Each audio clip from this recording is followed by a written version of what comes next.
hindari 10 kesalahan dalam berwudu. Assalamualaikum warahmatullahi wabarakatuh. Alhamdulillahillazi an'amana wassalatu wassalamu ala sayyidina Muhammadin khairil anam wa ala alihi wa ashabihi. Asyhadu an la ilaha illallah wahdahu la syarikalah wa asyhadu anna Muhammadan abduhu wa rasuluh. Sahabat beriman yang dirahmati Allah subhanahu wa ta'ala, syukur alhamdulillah kita bisa berjumpa lagi di channel Tuntunan Jannah, channel yang menginspirasi Islam dan keutamaan dalam beramal. Sholawat dan salam tetap tercurah limpahkan kepada junjungan Nabi besar kita, Nabi Muhammad Sallallahu Alaihi Wasallam. Sahabat beriman yang dirahmati Allah Subhanahu Wa Ta'ala, ada 10 kesalahan di dalam berwudu sebagai muslim wajib kita hindari. Wudu adalah aktivitas yang memiliki kedudukan sangat penting di dalam ajaran agama Islam, sebab wudu menjadi syarat bagi muslim sebelum menunaikan ibadah sholat. Sholat sendiri adalah ibadah yang sangat mutlak dilakukan oleh hamba Allah Subhanahu wa Ta'ala.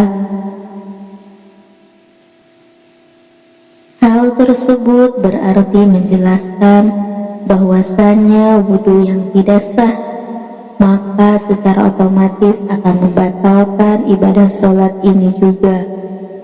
Tertuang di dalam sabda baginda Rasulullah SAW, tidak diterima sholat yang dilakukan tanpa wudu dan tidak diterima sedekah yang berasal dari harta yang didapat secara tidak halal. Hadis riwayat Muslim. Guna menghindari hal tersebut, sudah selayaknya kita sebagai umat muslim memahami tata cara wudu yang baik dan benar.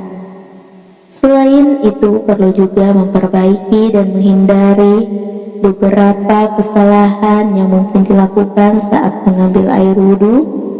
Apa saja kesalahan tersebut? Berikut ini 10 diantaranya. Yang pertama, tidak membaca bismillah. Islam mengajarkan umatnya untuk selalu membaca Bismillahirrahmanirrahim saat memulai sesuatu, hal termasuk ketika akan berwudu. Ternyata ini memiliki kedudukan yang sangat penting. Rasulullah SAW bersabda, tidak sempurna wudu seseorang yang tidak membaca Bismillah. Hadis riwayat Ahmad. Yang kedua, tidak sempurna membasuh anggota tubuh yang wajib di dalam wudu. Tidak sempurna membasuh anggota tubuh yang wajib disiram air wudu menjadi kesalahan yang harus dihindari, karena dapat menyebabkan batalnya wudu kita.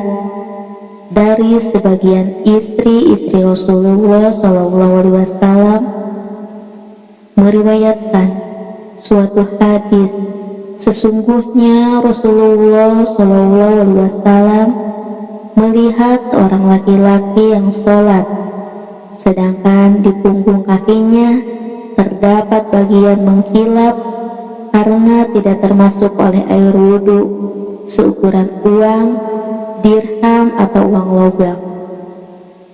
Maka Nabi menyuruhnya untuk mengulang wudunya. Hadis riwayat Imam Ahmad dan Abu Daud. Yang ketiga, membasuh anggota tubuh lebih dari jumlah yang ditentukan selain tidak sempurna membasuh anggota tubuh yang wajib disiram air wudhu, perlu juga memperhatikan kuantitas melakukannya. Apabila tiba-tiba merasa khawatir atau ada yang kurang, sebaiknya jangan membasuhnya lagi, karena bisa jadi sikap was-was itu justru datangnya dari setan. Yang keempat, boros dalam menggunakan air. Agama Islam juga mengajarkan umatnya untuk tidak berlebih atau boros termasuk di dalam berwudu. Rasulullah SAW bersabda, "Janganlah kalian boros dalam penggunaan air." Maka beliau saat berkata, "Apakah dalam masalah air ada pemborosan?" Beliau bersabda, "Iya, walaupun kamu berada di sungai yang banyak airnya." Hadis riwayat Ahmad. Yang kelima, menyebut nama Allah di dalam WC atau membawa benda yang mengandung lafaznya merupakan suatu hal yang makruh. Maka sepantasnya bagi seorang muslim untuk menjauhinya. Berdasarkan riwayat dari Ibnu Umar radhiyallahu an, beliau berkata, ada seorang laki-laki yang berlalu sementara Rasulullah SAW sedang kencing. Maka orang itu pun mengucapkan salam, tapi Nabi tidak membalas salamnya. Hal ini karena menjawab salam adalah termasuk zikir. Riwayat hadis Muslim. Yang keenam, mencuci dubur setelah kentut. Tidak ada istinja atau mencuci dubur ketika buang angin atau kentut. Hal itu hanya berlaku saat buang air kecil dan buang air besar saja. Maka tidak disyariatkan bagi orang yang kentut untuk beristinja sebelum berwudu, sebagaimana yang dilakukan oleh sebagian orang. Imam Ahmad rahimahumullah berkata, tidak terdapat dalam Alkitab, tidak pula dalam sunnah Rasulnya adanya istinja dalam kentut, yang ada hanyalah wudu. Yang ketujuh, tertidur lalu tidak mengambil wudu lagi. Sebagian orang yang tertidur di masjid, kemudian apabila iqamat dikumandangkan, dibangunkan oleh orang di sebelahnya, lalu langsung bangkit sholat tanpa berwudu lagi, itu adalah salah kaprah. Orang yang seperti ini wajib sekali baginya untuk berwudu lagi, karena dia lelap dalam tidurnya. Namun kalau dia sekedar mengantuk dan tidur ringan sehingga masih mengetahui siapa yang ada di sekitarnya, maka tidak wajib baginya untuk berwudu lagi. Yang kedelapan, perhatikan istinsyah dan istinsyar. Istinsyah adalah menghirup air lewat hidung sampai ke pangkal hidung, sementara istinsar saat adalah mengeluarkan air yang dihirup tadi dari hidung. Sebagai kaum muslimin, kita berwudu kerap kali hanya memasukkan jarinya yang basah ke hidung. Hal ini harus diperhatikan karena Nabi Muhammad SAW pun pernah bersabda tentang istinsyah dan istinjar.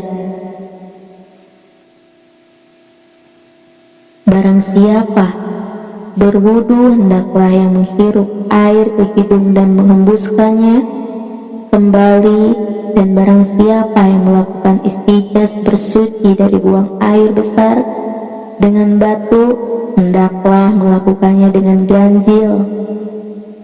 Hadis riwayat Imam Bukhari. Yang kesembilan, menganggap pengusaha leher dianjurkan sebagai orang yang beranggapan bahwa musa leher saat membasuh wajah adalah hal yang dianjurkan, padahal sebenarnya tidak. Demikian itu tidak dianjurkan dan tidak termasuk dari bagian wudhu.